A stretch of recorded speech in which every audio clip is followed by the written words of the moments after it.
You're listening to The Jake Asman Show on the SportsMap Radio Network. Presented by Rocket Mortgage. Live from the O'Reilly Auto Parts Studios, here's Jake Asman. Here's Bullock. Reggie Jackson right there, though, to meet him. Rose walks into a three. Derrick Rose with 25 off the bench. We should have known on Mother's Day Rose would have a big impact in this game. Ties a season high with those 25 points. The Knicks, yes, the Knicks just went into LA yesterday, and for the first time since 2010, beat the Clippers. The Knicks are now 38-30 after their 106-100 win over LA. And yesterday, as you heard there on ESPN, they were led by Derrick Rose on Mother's Day, and Rose and the Knicks get their greatest win in the last 8 years. And that's not hyperbole when you think about it. We're this late in the year now. We're in the month of May. The Knicks are battling for the 4th seed in the Eastern Conference. They just beat the 3rd seed in the West, a team that has two, top 15 players in the league in Kawhi and Paul George. And the Knicks go out there, despite the fact Julius Randle, their best player, only had 14 points in this game, and they went on the road. It's the greatest Knicks win since the 2012-2013 season. That was the win of the season. For the Knicks to go out there after they lost to Denver and Phoenix and did not play well in either of those games, to then show some resiliency and go win over a Clippers team that had a lot to play for, it just shows you how different this team is, how well coached this team is, led by Tom Thibodeau. And I've been blown away with the Knicks. We've talked about it a lot on the show. This was, a season that nobody saw coming. 22.5 was the Knicks over-under entering this year. 22.5. And here are the Knicks at 38-30. 3 games ahead of the 7th seed with 4 games to play. So they're going to avoid that play-in game, which at the beginning of the year, I hoped the Knicks could compete for the play-in spot. I didn't think they'd even be a 7th seed or an 8th seed. I thought, all right, they're the 10th seed. That's kind of the playoffs. We'll take it. Young players get better. All right.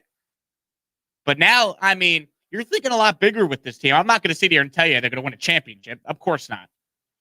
But the Knicks could absolutely win a playoff round. If they're the 4th seed and they get the Hawks or they get the Celtics, why not? And for the Knicks to win this game, as I mentioned, where Randle only has 14 points, and Alec Burks and Emmanuel Quickly weren't available to play, and Mitchell Robinson's still hurt. For the Knicks to rely on, Reggie Bullock, Taj Gibson, they're a complete team, man. And it starts with this coach, because Tom Thibodeau is the best Knicks coach since Jeff Van Gundy, bar none.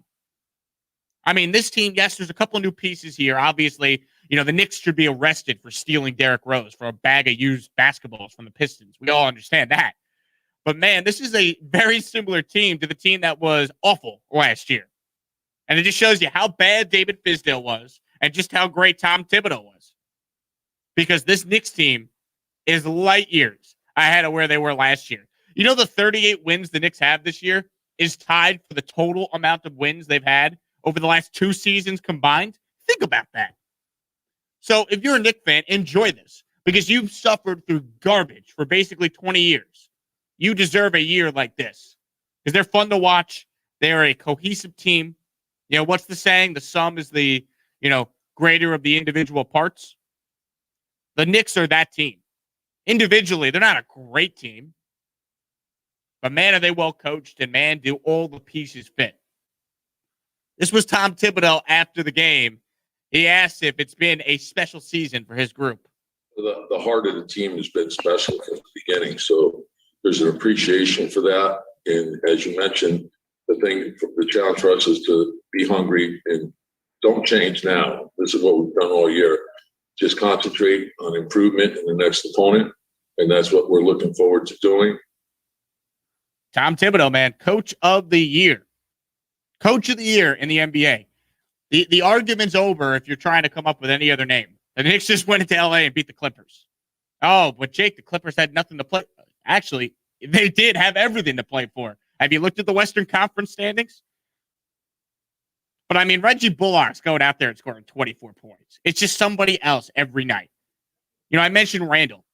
The Knicks don't win this game earlier in the year with Randle only scoring 14 points. But, man, Derrick Rose has been so good. 25 points off the bench. He's basically a starter on this team. I just think Thibodeau doesn't want to mess with maybe the chemistry and assert him into the starting lineup. This team is as legit as any Knicks team we've had in 8 years. And this season has been more fun than that 54-win season because that was an older team. And that team had Carmelo. That team was supposed to do that. Now, they weren't supposed to, maybe win that many games. But that's why you got Carmelo Anthony in the trade a couple of years prior to that. This year has come out of nowhere. I mentioned the over-under, the fact that they were awful last year, the fact that there were so many people that were like looking down at the Knicks hiring Thibodeau as if the guy hasn't won everywhere he's been. There are very few coaches that could come in and do what Tibbs has done to the Knicks.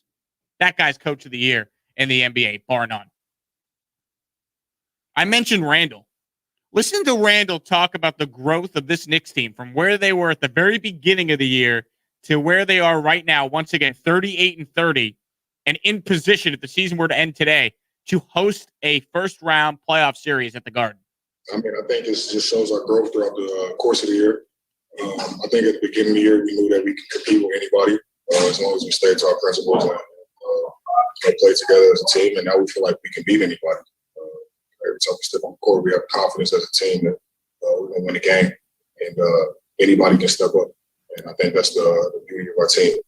Derrick played extremely well. Reggie played well. RJ hit big shots down the stretch. Taj, Nerls, everybody contributed. And you hear that, and that's some real honesty there from Randle. The beginning of the year, we thought we could be competitive against any team. Now, we think we could beat any team. Doesn't mean the Knicks are winning a championship, but it means that in any playoff series, they're not going to get swept. They're going to be competitive. And if they host the first-round playoff series against Atlanta, they're going to be expected to win that series. They play an underachieving Celtics team in that first-round series. They got a legit chance against them. I don't fear the Miami Heat either. I know they went to the finals last year, but the Knicks could win that series as well. I don't think there's a matchup the Knicks would play where they would lose unless it's Brooklyn, right? If the Knicks fall to the 6th seed, they'll play the Nets in the first round. I don't think the Knicks would beat the Nets, but man, that'd be a house money series. All the pressure's on the Nets, and every game in that series would be a Knicks home game. Sorry, all 70 of you Net fans, but it's true. And the Garden capacity, I believe, is about to go up to, 5,000 or 6,000 by the time the playoffs come? I mean, right now, there's only 2,000 fans in MSG. And the Knicks are one of the few teams in the NBA that actually have a home court advantage this year. You listen to other teams' arenas, they're blasting music and all this other nonsense. The crowd's not really that engaged. Knicks fans are a special kind of breed. They've been waiting a long time for a season like this. They've been waiting a long time for a Knicks team just to be competitive, not be a laughingstock. And you have that type of team. And if you get a series at the Garden, 5,000 fans, that's going to sound like, 20,000 fans. Just think how loud Yankee Stadium was when the Astros were in town last week, and there were only 10,000 fans in the Bronx. Now the Knicks and their fans going to be even louder than what we heard in the Bronx because everyone in New York is a Knicks fan. It's not like Yankees and Met fans. It's the Knicks, and then the Nets are, far down the list. So the only matchup I see the Knicks losing in the first round is if they play Brooklyn if the Knicks fall to the 6th seed. But I don't think they're falling to the 6th seed. This team has shown you game after game this year that anytime you think the season's about to maybe go off the rails, they bounce back and get a big win. And that's why yesterday was so significant. This road trip was supposed to be daunting for the Knicks. 5 games on the West Coast. They win the first 2 games, Houston and Memphis, back-to-back. Not easy, but they get it done. Then they go out there and you lose to a Suns team, you lose to a Nuggets team. Okay, that's fine. Not going to win every game. But here was the swing game, right? The Clippers. Can you beat the Clippers at home? Where you haven't won since 2010. You haven't won in LA since then. And they go out there and get it done. It just shows you the resiliency this team has. And it just shows you how good of a coach Tom Thibodeau is. Because for this Knicks team to win that game yesterday, once again, win the game yesterday where Julius Randle only goes for 14 points, man, does that just tell you how different this team is. And the defense yesterday was phenomenal. Kawhi Leonard only 9 of 25. Paul George only 2 of 9 from 3. The Knicks have changed the league's perception of them. They have made themselves a destination once again. And this team is as likable of a Knicks team as we've had over the last 20 years. How far can they go? Man, I think they could absolutely win a first-round series, and then you know what? You never know. Just play hard, and it's all house money from there. Agree or disagree? 800-224-2004 is the number. If you want to get involved, that's 800-224-2004. We'll come back, take your calls on the Knicks, plus the latest with Deshaun Watson. I got a theory on which teams are going to be in the mix for Deshaun Watson now that the draft has come and gone, and Watson's still right here in Houston as a member of the Texans. We'll talk about that next. Stay tuned. Jake Asman with you here on a Monday morning on Sports Map Radio. Sports Map all night.